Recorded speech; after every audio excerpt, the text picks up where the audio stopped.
بسم الله والصلاة والسلام على رسول الله وعلى آله وصحبه ومن والاه. إذن الآن نريد بعد ما أخذنا اتجاه تغير الدالة سنأخذ القيم الحدية للدالة. القيم الحدية للدالة على مجال. هذه الدالة معرفة بالدستور الآتي. يقول لك استنتج القيم الحدية.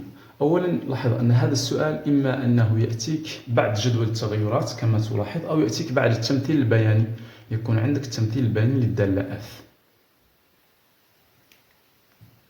كذلك يمكن استنتاجها جبريا.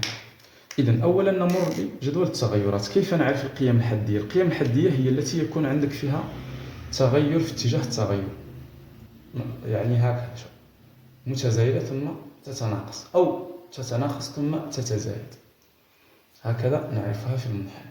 هذه هنا عندك قيمة حدية وهنا عندك قيمة حدية. هذه نسميها قيمة حدية عظمى، وهذه قيمة حدية صغرى. قيمة حدية صغرى. من جدول التغيرات نلاحظ أنه عندك هنا القيمة الحدية هي أكبر صورة للدالة، والقيمة الحدية العظمى هي أكبر صورة للدالة. أما القيمة الحدية الصغرى هي أصغر صورة. ها هو الصور هنا، هذه الخانة تاع الصور. لاحظ هنا عندنا أكبر قيمة أو أكبر صورة عندك، هذه التي في الأعلى هنا، هذه القيمة الحدية العظمى. إذن أفلي ناقص واحد ماذا تساوي؟ نحسب صورة ناقص واحد تساوي 1/3 في ناقص واحد ناقص 1/2 في ناقص 1/2 هنا أس 3 عذرا، إن هذه أس 3، ثم عندك ناقص 2 في ناقص 1، وأخيرا عندك زائد 1. هذه تساوي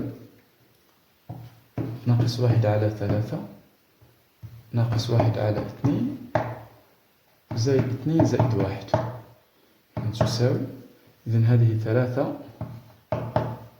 3 زائد هنا عندك مقام مشترك، إذن هو 6 هي ناقص 2 ثم 6/2 ناقص 3.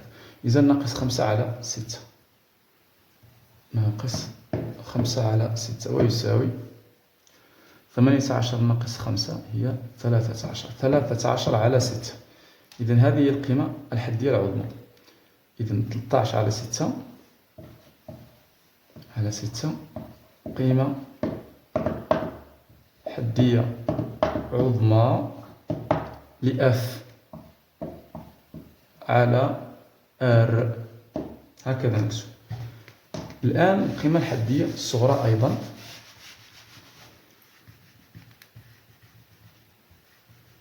القيمة الحدية الصغرى عندك هنا هي صورة 2. إذن نعوض هنا بال2 ونحسب هذه الصورة 2. إذن عندك 8/3 هنا 4، إذن ناقص 4/2 ثم عندك ناقص 4 زائد 1، إذن تساوي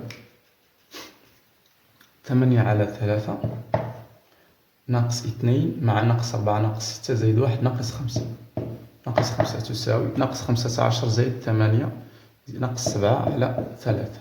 إذن ناقص 7/3 قيمة حدية صغرى لأف على R.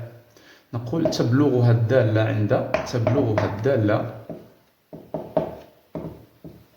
عند الفاصلة 2. كذلك في القيمة الحدية العظمى تبلغها الدالة عند الفاصلة ناقص 1 بكل بساطة. هذا من جدول التغيرات. من التمثيل البياني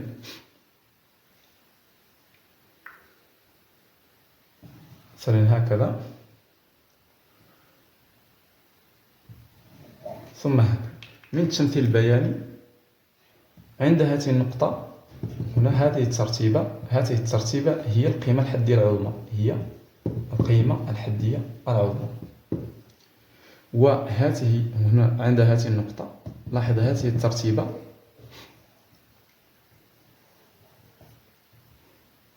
عذرا لم أنتبه للمنحني. إذن هذه القيمة الحدية العظمى هنا عند هذه